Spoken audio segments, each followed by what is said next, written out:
సంతోషంగా కృష్ణ డోర్ బాబు ఎవరో తినేవద్దు ఏనివద్దు ఆడ ముందు అదే పెద్ద డిస్టర్బెన్స్ వస్తుంది. ఇంకెవరు రాపోయినా కూడా బయట నుంచో లోపల కాదు, బయట నుంచి ఎవరిని రానివద్దు. ఇంకెవరిని వస్తే లోపలికి ఇప్పుడే వచ్చింది. మీడియాగా ఇంకెవరో వద్దు, రాపోయినా పర్లా వద్దు. ఇంకా పద్దాగా డోర్ ఓపెన్ చేయడం వాడు చూడటం అయిపోయింది. తీయ డోర్ కొట్టినా చూడు, చెక్ చేసుకుని మోయి, అప్పుడే మీటింగ్ కాదు. ఓకే,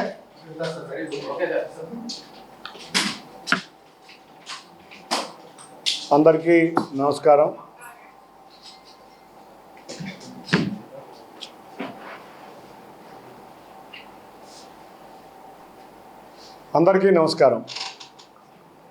రేపు గౌరవ ప్రధానమంత్రి గారి ఆధ్వర్యంలో లోక్సభలో రాజ్యాంగ సవరణ బిల్లుల కింద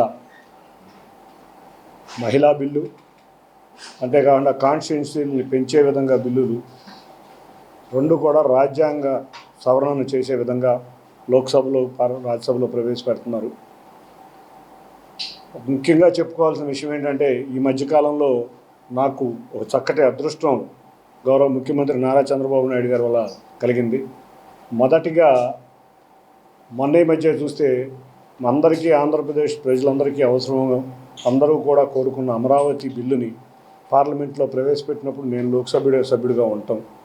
అంతేకాకుండా మహిళా బిల్లు, దేశమంతా ఎప్పుడెప్పుడా అని ఎదురు చూస్తుంది మహిళా బిల్లు గురించి. ఆ మహిళా బిల్లు కూడా రేపు రాబోవటం, ఆ వచ్చే మహిళా బిల్లుని మేమందరం కూడా యునానిమస్గా గెలిపించబోతున్నాం. ఇది దేశం యొక్క పురోగతికి నిజంగా ఒక తార్కాణం. చూస్తే మహిళా బిల్లులో మనం ఒక ఇంట్లో ఉన్న కుటుంబంలో ఉన్న మహిళ యొక్క క్రమశిక్షణ ఏ విధంగా ఉంటుంది, ఆ మహిళ యొక్క వల్ల ఆ కుటుంబం ఎంత బాగుంటుంది, ఆర్థిక పరిస్థితి ఏ విధంగా ప్లాన్ చేసుకోగలుగుతుంది, ఇటువంటి ఎన్నో ప్రభావితాలు చేసే మహిళలు ఇవాళ చూస్తే వ్యాపార రంగంలో, అంతేకాకుండా అన్ని రంగాల్లో పురుషులతో సమానంగా చేస్తున్నారు. అదే విధంగా వాళ్ళు కూడా రాజకీయాల్లో కనుక వాళ్ళకు కూడా స్థానం కల్పిస్తే వాళ్ళు పురుషులకు ఏమాత్రం తగ్గకుండా అంతకన్నా బ్రహ్మాండంగా రాజకీయాలు రాణిస్తాయి, ఒక చక్కటి రాజకీయాలు వస్తాయనే తలంపుతో మనం అందరం కూడా మహిళా బిల్లు కావాలని అందరం కూడా సపోర్ట్ చేస్తున్నాం. తెలుగుదేశం పార్టీ అయితే మనం చూసాం, తెలుగుదేశం పుట్టిన కాడి నుంచి కూడా మహిళల పట్ల వివక్షత ఎక్కువ, మహిళల పక్షాన ఎక్కువ ఉండే పార్టీ ఏదన్నా ఉందంటే అది తెలుగుదేశం పార్టీ. మనం ఆ రోజు అన్న నందమూరి తారక రామారావు గారు ఆశయాలతో పుట్టిన ఈ పార్టీలో మొట్టమొదటిసారిగా స్థానిక సంస్థల్లో రిజర్వేషన్లు దేశం మొత్తం మీద ఇచ్చిన పార్టీ తెలుగుదేశం పార్టీ. అంతేకాకుండా మనం చూస్తే ఆస్తిలో సమాన హక్కు ఇచ్చిన పార్టీ ఏదన్నా ఉందంటే అది తెలుగుదేశం పార్టీ. కాబట్టి తెలుగుదేశం పార్టీ ఆధ్వర్యంలో మహిళలకు ఎన్నో ఉపాధి అవకాశాలు ఇచ్చాం. వీటితోడు మొన్న గౌరవ ముఖ్యమంత్రి చంద్రబాబు నాయుడు గారు అధికారంలోకి రాగానే మహిళలకు ఉచిత బస్సు అన్నాం, ప్రతి ఇంటిలో ఉన్న మహిళలకి ఉచిత విద్య, వాళ్ళ పిల్లలు చదువుకునే ప్రతి మహిళ ఇంట్లోనూ ప్రతి ఒక్క విద్యార్థికి 15,000 రూపాయలు వేసాం. ఇటువంటి ఎన్నో కార్యక్రమాలు చేస్తున్నాం.